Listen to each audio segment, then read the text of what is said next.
क्योंकि ये terrorist attack कभी भी हो सकता है, किसी जगह में भी हो सकता है। Terrorist can strike at will. अब इसराइल में देखिए, हमास लोग, Israel is very security conscious, उसके बावजूद वहाँ टेररिस्ट अटैक हुआ। तो यहाँ क्या पहलगाम में हुआ है, ये बहुत जब रोचक घटना है, बहुत क्रूड है और अगेंस्ट ह्यूमैनिटी है। वो सबूत क्या है? ये सबूत आपको नजर नहीं आता क्या? तो ये है, ये ट्रुथ इज ओपन, दुनिया का पता है। पाकिस्तान है द टेररिस्ट स्टेट है। किसी को प्रूफ चाहिए, कितना प्रूफ देना चाहिए? दाऊद इब्राहिम वहाँ है, इब्राहिम वहाँ है, आप देखिए ओसामा बिन लादेन वहाँ था, उसका क्या प्रूफ है? और कब उसका डेड बॉडी है, उसी टाइम में पता चला कि वहीं था। उसके पहले हाफिज साहब, अरे दुनिया, ये यूनाइटेड नेशन उसको डिक्लेयर किया है कि ही इज द डेडेड टेररिस्ट। ठीक है, आपने बहुत अच्छा प्रश्न पूछा है। श्याम बहादुर मानेकशॉ का मैं फिजिशियन था। श्याम बहादुर मानेकशॉ को मैं अच्छा तरफ से जानता हूँ। उसी टाइम में वो आर्मी चीफ था। 1971 में वो हिंदुस्तान फौज का he was the boss and he was the real boss. Field marshal Manekshaw है, एक ग्रेट सोल्जर है, ग्रेट कमांडर है, ग्रेट लीडर है। प्रेसिडेंट अब्दुल कलाम बोलता था कि आप मिलिट्री लीडरशिप के बारे में कोई जानना चाहते हो तो वो है श्याम बहादुर। इसमें फॉल्ट फाइंडिंग का ऊपर नहीं जाना चाहिए, क्योंकि ये टेररिस्ट अटैक कभी भी हो सकता है, किसी जगह में भी हो सकता है। Terrorist can strike at will. अब इसराइल में देखिए, हमास लोग, Israel is very security conscious, उसके बावजूद वहाँ टेररिस्ट अटैक हुआ। तो यहाँ क्या पहलगाम में हुआ है, ये बहुत जब रोचक घटना है, बहुत क्रूड है और अगेंस्ट ह्यूमैनिटी है। देखिए, ये धर्म पूछ क्या है, ये जिनोसाइड है, एथनिक क्लींसिंग टाइप है, क्योंकि वो टेररिस्ट का माइंडसेट दिखाता लेकिन है। पाकिस्तान कह रहा है सबूत दीजिए। वो सबूत क्या है? ये सबूत आपको नजर नहीं आता क्या? तो ये है, ये ट्रुथ इज ओपन, दुनिया का पता है। पाकिस्तान है द टेररिस्ट स्टेट है, इसे टेररिस्तान बोलता है। अब कैसा बता सकता है कि उसको प्रूफ चाहिए, कितना प्रूफ देना चाहिए? दाऊद इब्राहिम वहाँ है, इब्राहिम वहाँ है, आप देखिए ओसामा बिन लादेन वहाँ था, उसका क्या प्रूफ है? और कब उसका डेड बॉडी है, उसी टाइम में पता चला कि वहीं था। उसके पहले हाफिज साहब, अरे दुनिया, ये यूनाइटेड नेशन उसको डिक्लेयर किया है कि ही इज द डेडेड टेररिस्ट। ठीक है, आजकल उसका आर्मी चीफ भी वो बोलता है कि he is like a terrorist only. ठीक है, मैं आपको ये बोलना चाहता हूँ, पाकिस्तान आर्मी हो, आप वहाँ का ISI हो, वो सभी है, it is they are all having a terrorist mindset है।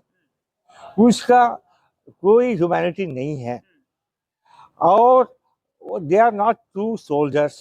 सोल्जर आमने सामने अब लड़ाई करता है, ये पीछे से टेररिस्ट एक्टिविटी से ये देश को बर्बाद करने की कोशिश करता है। जो फैसले लिए हैं सरकार ने, कूटनीतिक, हाँ, सिंधु समझौता हाँ, रोक दिया, जल रोक दिया, वहां पर जो है एयर स्पेस अपनी तरफ से बंद कर दिया, आयात निर्यात जो है बंद कर दिए। इस तरीके के जो फैसले लिए जा रहे हैं उससे कहीं ना कहीं पाकिस्तान बौखलाया हुआ है।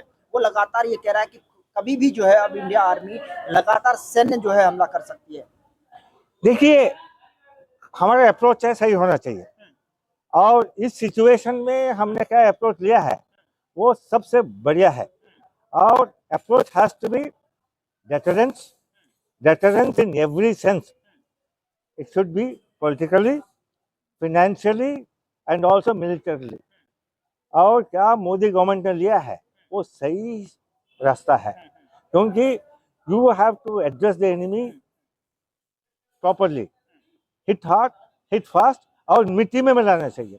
अब मिट्टी में मिलाना है तो सिर्फ आप मिलिट्री सोल्यूशन नहीं होता है, उसको सोल्यूशन है होलिस्टिक होना चाहिए। Your approach has to be correct so that the terrorist will never come up again. Terrorism should not come. So kabhi bhi don't do reactionary little bit of action, surgical strike. ये solution नहीं है। It should be very effective. Solution क्या है? Solution अभी क्या Modi government ने कर रहा है वो तो solution है। We have to achieve the result. कब करना है, कैसा करना है, it is left to the experts.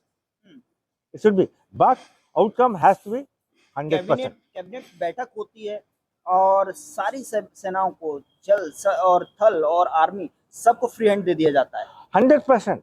कोई भी एक्शन करना है तो फ्री हैंड होना चाहिए, हाँ। क्या करना है उसको पता होना चाहिए और उसके लिए लक्ष्य होना चाहिए एंड कोऑर्डिनेशन होना चाहिए, टीम वर्क होना चाहिए। उसमें कोई बर्बाद और कोई बाधा नहीं होना चाहिए। 1971 याद आता है जब इंदिरा गांधी की सरकार अच्छा जब लेफ्टिनेंट सैम बहादुर के समय जब सेनाओं को फ्री हैंड दे दिया गया था। अच्छा मैं आपको बताता हूँ, नहीं उस आपने बहुत अच्छा प्रश्न पूछा है। सैम बहादुर मानेकशॉ का मैं फिजिशियन था। सैम बहादुर मानेकशॉ को मैं अच्छा तरफ से जानता हूँ। अच्छा। उसी टाइम में वो आर्मी चीफ था। 1971 में वो हिंदुस्तान फौज का he was the boss and he was the real boss. Field marshal Manekshaw है, एक ग्रेट सोल्जर है, ग्रेट कमांडर है, ग्रेट लीडर है। प्रेसिडेंट अब्दुल कलाम बोलता था कि आप मिलिट्री लीडरशिप के बारे में कोई जानना चाहते हो तो वो है सैम बहादुर, मतलब वो अल्टीमेट है। अभी एक पर्सनालिटी को कैसे जज करते हो, कब क्राइसिस होता है, वो क्राइसिस का टाइम पर वो कैसे हैंडल करता है। अभी फ्री हैंड दिया, ये फ्री हैंड कोई नहीं दिया है, उसको बुलाया था, फील्ड मार्शल को अपने ऑफिस में बुलाया था इंदिरा गांधी ने। उन्हें बोला सैम अभी हमारे पास रेफ्यूजी क्राइसिस है और बहुत बुरा स्थिति है, अभी the troops have to move. US जब साथ में नहीं वो बाद में बताता हूँ। Troops have to move, troops have to move का मतलब है, उन्होंने बोला यू मीन वॉर? यस। तो फील्ड मार्शल ने बोला हम वॉर जंग करता है तो हम उसमें जीत हासिल करना पड़ेगा, जीत हासिल नहीं करेगा तो जंग का मतलब ही नहीं है, इट इज नो वैल्यू।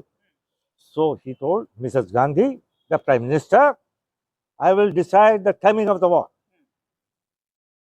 तो मिसेस गांधी हैरान हो गया, अरे ये हमारा बात नहीं सुनता, अभी लड़ाई करना, लड़ाई क्या बच्चे का खेल है क्या? उसके लिए प्रिपरेशन होना चाहिए, कोऑर्डिनेशन होना चाहिए, उसके बाद हम रिजल्ट नतीजा होना चाहिए। तो कैबिनेट मीटिंग हुआ, लेकिन फील्ड मार्शल ने बोला मैं तो मेरा कर्तव्य है कि 100% सक्सेस देना और इसलिए मैं डिसाइड करता हूँ कैसा वार करना है। वही किया उन्होंने, वो डिसाइड किया और 13 दिन का अंदर पाकिस्तान को 2 टुकड़ा बना दिया। 93,000 prisoners of war, that is military leadership. कोई भी काम करना है, मैं आपको बोलना चाहता हूँ, फ्री हैंड चाहिए। फ्री हैंड किसको मिलता है? जिसके पास वो कैपेबिलिटी है, कॉम्पिटेंस है, करेज है और उसके पास ये हर चीज है। लेकिन पाकिस्तान हर बार जो है परमाणु अपने उसको दिखा के धमकी दे रहा है कि हमारे पास परमाणु है, कभी भी हम जो अरे परमाणु अरे भाई वो बात नहीं है। देखिए परमाणु हथियार कौन इस्तेमाल करता है, वो सबसे बड़ा मूर्ख है, वो इतना आसान नहीं है उसको इस्तेमाल करना भी, और वो धमकी देगा, वो कुछ भी करेगा, लेकिन हमको पता होना चाहिए कि उसको कैसे डिफ्यूज करना है, उसका धमकी से हम डरना नहीं चाहिए। मैं आपको बोलना चाहता हूँ, अरे वो बोलेगा हमारे पास ये हथियार है, ये हथियार है, हम आप ऐसे करेगा, तो उसका भी आपका नतीजा है टू मेक इट इनइफेक्टिव। ऐसा कोई जरूरत है कि वो परमाणु है कि वो तो कैसा मर्जी से इस्तेमाल करेगा क्या? वो तो नहीं हो सकता है। There is lot of restriction. अब कोई भी संधि करो, एग्रीमेंट करो, it doesn't make a difference. So you should have the ability to counter the enemy's capability.